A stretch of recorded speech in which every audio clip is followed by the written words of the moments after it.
जय Shri Krishna friends, welcome to Harimukund. आइए आज नाग पंचमी की व्रत की कथा, पौराणिक कहानी और इसका महत्व जानते हैं। नाग पंचमी का त्यौहार हमारी परंपरा और संस्कृति से जुड़ा है। नागों के साथ जहाँ तमाम रहस्य जुड़े हैं, वहीं ये जीवन की रक्षा करने वाले भी माने जाते हैं। नाग पंचमी पर विधिवत पूजन करने से इन देवता की कृपा मिलती है। साथ ही व्रत कथा पढ़ने का भी विधान है।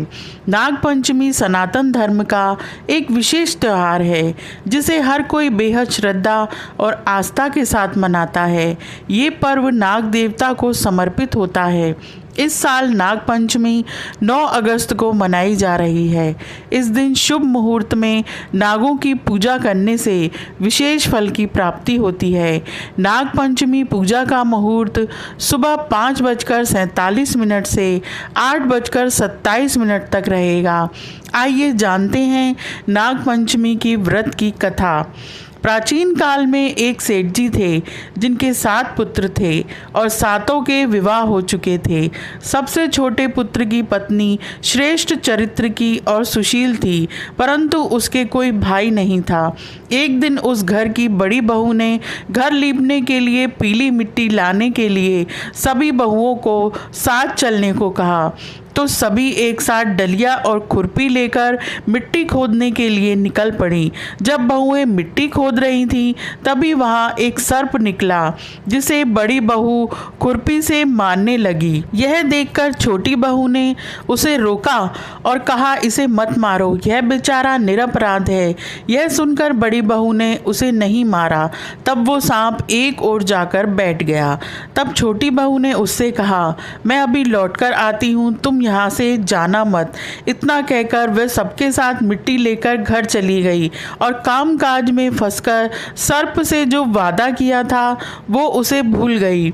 उसे दूसरे दिन यह बात याद आई, तो वो सबको साथ लेकर वहाँ पहुँची। सर्प अभी भी उसी स्थान पर बैठा था, जिसे देखकर छोटी बहू बोली, सर्प भैया नमस्कार। सर्प ने कहा, तू भैया कह चुकी है, इसलिए तुझे छोड़ देता हूँ, नहीं तो झूठी बात कहने के कारण मैं तुझे अब तक डस लेता। वह बोली, भैया मुझसे भूल हो गई, उसकी क्षमा मांगती हूँ।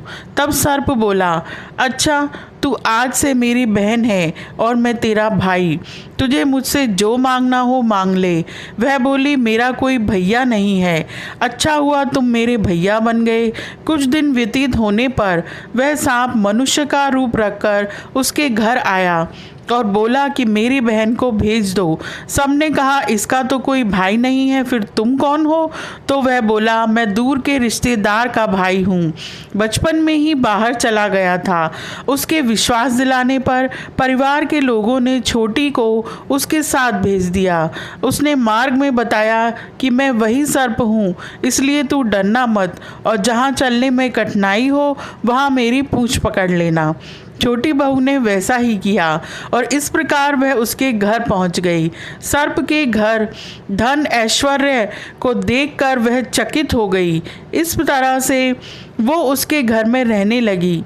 एक दिन सर्प की माता ने उससे कहा, मैं एक काम से बाहर जा रही हूँ, तू अपने भाई को ठंडा दूध पिला देना।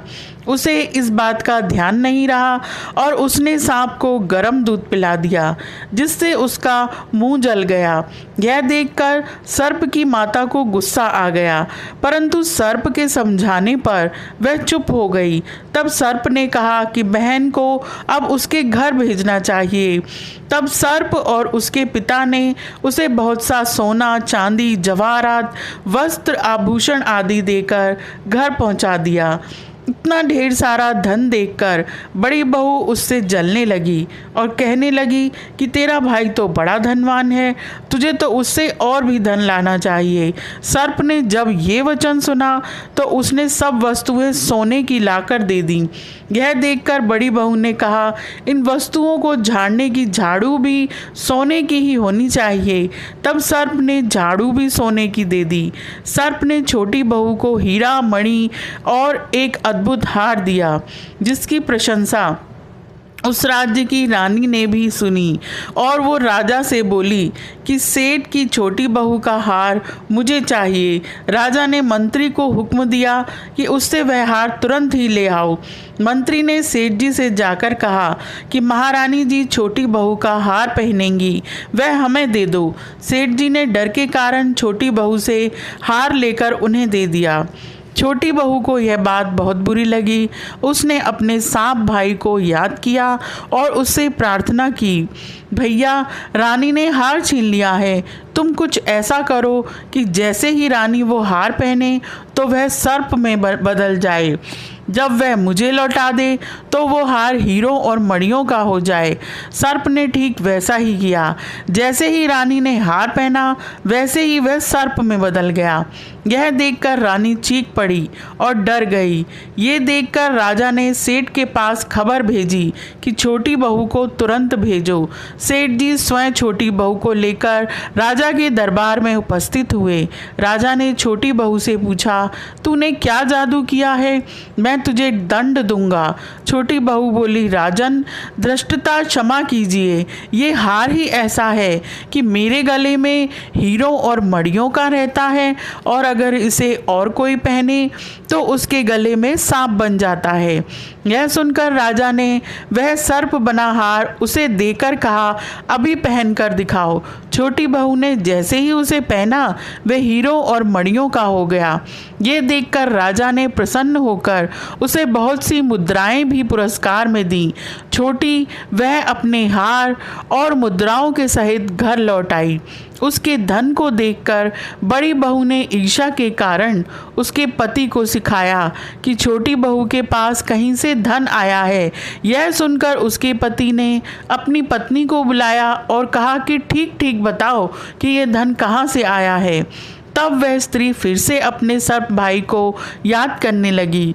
तब उसी समय सर्प ने प्रकट होकर कहा, यदि मेरी धर्म बहन के आचरण पर किसी ने संदेह प्रकट किया तो मैं उसे खा जाऊंगा। यह सुनकर छोटी बहू का पति बहुत प्रसन्न हुआ और उसने सर्प देवता का सत्कार किया। कहते हैं उसी दिन से नाग पंचमी का त्योहार मनाया जाता है और स्त्रियां सांप को भाई मानकर उसकी पूजा करती हैं।